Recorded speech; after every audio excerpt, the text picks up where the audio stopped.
Don't worry, Rocky, I'm sure that they'll still let you be a Power Ranger even after you get confined to a wheelchair and severely addicted to painkillers.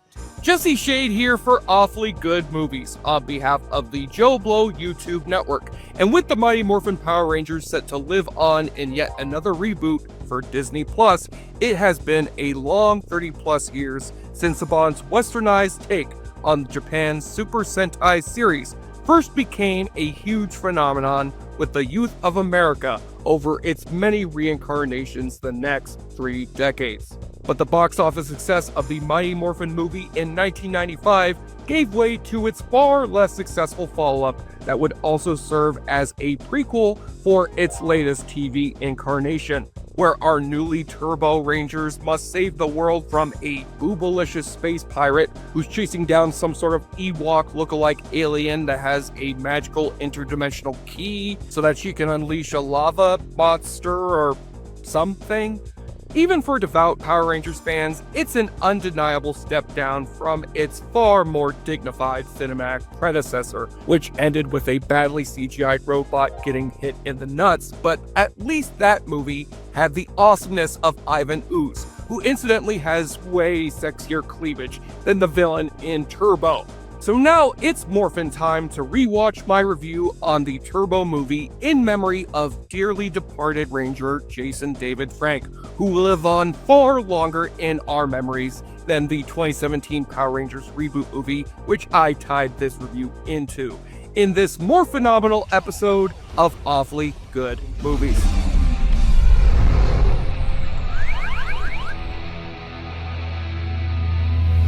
This past weekend brought us the big screen reboot of everyone's favorite multicolored teenage fighters of giant monsters, the Power Rangers. And the results were, well, it managed to get a Rotten Tomatoes score that wasn't in the single digits, so I'd call that a success.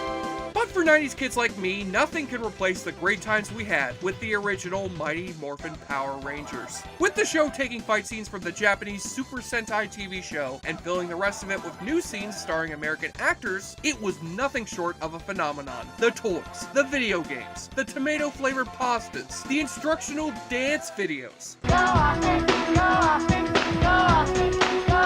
But on top of them all were the Power Rangers movies. The first one from 1995 was, as you can guess, a huge hit with the enormous Power Rangers fanbase, and enough of a success to merit another theatrical movie 2 years later, Turbo, a Power Rangers movie. By this point in the series, they were wrapping up Power Rangers Zeo and about to switch over to Power Rangers Turbo, and decided to make an entire movie that would work as a transition point between the two seasons. But unlike last time, the show's fanbase wasn't keen on going to the movie theater to see something they could watch on TV for free, and the flick tanked at the box office, with critics hating it even more than the first one. But being a person who has not lost touch with his inner child and loved both of these movies as much as the show, I'm gonna judge for myself if this flick is a go or a no. And just so we're all clear, Turbo, a Power Rangers movie, should not be confused with Turbo, an animated Ryan Reynolds movie, Turbo, a Judas Priest album, Turbo, a character from the Breakin' movies, let's see what else. Turbo, a Marvel comic book character. So we begin with an opening crawl that looks not at all like another sci-fi franchise owned by the same studio as this movie, which tells us of a wizard on a distant planet named Larigo, who in addition to looking like the half-formed hellspawn of Amanda Seyfried and a Furby, also holds a key that opens the gateway to other dimensions. And he's being pursued by the galactic pirate Divatox, who needs Larigo and his key to enter a portal to the island of Maranthius, where she plans to meet with a demonic lava creature known as Malagor, so that the two of them can marry and she can rule the galaxy. But a wrench is thrown into her plan when Larigo transports himself to the planet Earth in order to seek the help of the Power Rangers, whose lineup at this point in the series consists of Tommy, Adam, Tanya, Kat, Rocky, Colt, Tum Tum, Ringo, Groucho, Shemp. Whoa, sorry, I got a little lost there. We see the Rangers training for a charity fight to benefit a youth shelter, where Rocky suffers a serious accident. Oh, my back! Can we get some help? Man, I'm so stupid. And thus, the film takes a tragic turn when Rocky is paralyzed from the waist down, and he asks Clint Eastwood to put him out of his misery. I'm gonna disconnect your air machine, and you're gonna go to sleep.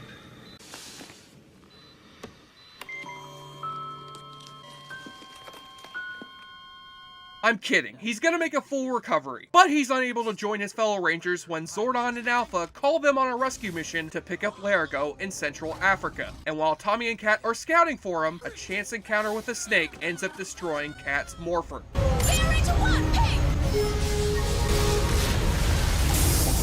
Let me get this straight. You create a device to turn whoever wears it into a warrior with great agility and strength, and you don't think to make the fucking thing waterproof? But they end up finding Larigo, and find out that Divatox has followed him to Earth, along with their two goons, Rygog and Elgar. And he looks like if Gary Busey became a conehead. How am I doing today, Gary Busey? Divatox plans to lure Larigo into her hands by holding his wife and baby hostage, and has also managed to capture the Rangers' former partners, Kimberly and Jason, so they can serve as human sacrifices for the evil Malagor. And what would a Power Rangers adventure be without those rapscallions, Bulk and Skull, who have now managed to get jobs as police officers? Who in the hell would let Bulk and Skull have access to guns? Anyway, they get abducted by Divatox and get their brains scrambled into thinking they're German and Mexican for some reason. Bulk? Skull? You are speaking to us? Who is this? Balkin. Skull. So Divatox's goons fool the Rangers into giving them Larigo, and Zordon convenes the Rangers around a giant Simon board so that they can get their new turbo powers, which gives them new costumes and shiny new vehicular turbo Zords that can adequately fight against the forces of Divatox. Catherine, yours is called Wind Chaser. Tanya, Dune Star is your Turbo Zord. Tommy, Red Lightning will serve you well. Adam, Desert Thunder will be yours to command. And before they set sail to rescue Larigo and their friends, they are joined by the man who's sent out by Rocky to take his place as the new Blue Ranger. Justin, a 12-year-old kid from the youth shelter who happens to find out the Rangers' secret identities. Guys, I'm the new Blue Ranger. Alpha had to give me a crash course in driving. Good thing you don't need a license to drive a Zord. Okay, I find a few problems with this choice. One, this boy has no athletic skills as far as I can see.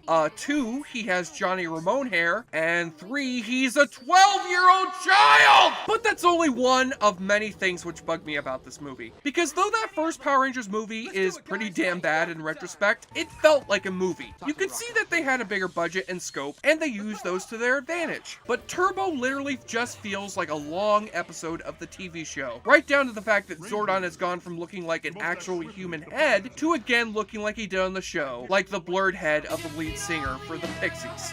When you're watching this shit as a half-hour show as a kid, it's fun. But when you're watching it in a 99-minute movie as an adult, it feels longer than OJ Made in America. Don't get me wrong though, it still has a lot of dumb nostalgic fun. You've got Kimberly and Jason turning evil after they get possessed by Malagor, which for some reason gives Jason the voice of Patrick Star. Now I'm the one with the muscles and the power! No! No! This one is mine! No! This is Patrick! And then you have the Rangers finally facing off against Malagor with their new Megazord, which now has the charmingly cheap rubber suits of the original show and not those CGI monstrosities from the first movie. But ultimately, this sequel goes to show that you can have too much of a good thing, especially when you take the nostalgia goggles off and realize how dumb this show truly was. I mean, if this is the crap that our parents had to suffer through with us as kids, I would like to sincerely thank mothers and fathers all across America for having to endure the Power Rangers with your children. Your sacrifices were not made in vain. Alpha, Rita's escaped. Recruit a team of teenagers with alcoholism so that they can combine their powers to morph into the awfully good drinking game. Take a shot or drink every time one or all of the Rangers morph. Mountain Blaster, Turbo Power! Let's do it! Right! Now wait a minute, the little kid grows to an adult height when he morphs. Does that mean he turns into an adult underneath that suit? Is this like a Shazam situation? Does he grow pubes? I have so many questions. Divatox beats up on one of her henchmen.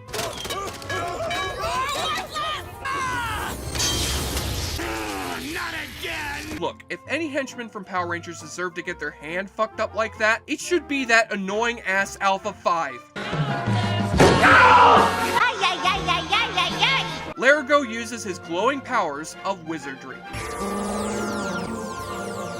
My leg. My god, he has the magic of Neosporin in his hands. The Rangers get into another fight. Can we stop filming, please? I can't get over the rail. Tommy, you think you want to come over here and up? Oh, yeah, thank you! And take a double shot, not just when you see a cameo from Ernie, the juice bartender, I couldn't tell you why he's there, but also when you see a cameo from the Rangers' former foes, Rita Repulsa and Lord Zed. I need your advice. How do I get rid of the Power Rangers? What? If I knew that, do you think I'd be lying here listening to this? And in case you're wondering why Goldar is nowhere to be seen here, that's because he retired from acting after his stint on Power Rangers to pursue a successful career in celebrity infomercials. Now, Carrot, are you telling me this oven keeps all the flavor and gets rid of the fat? That's right, Goldar. Wow, that's amazing!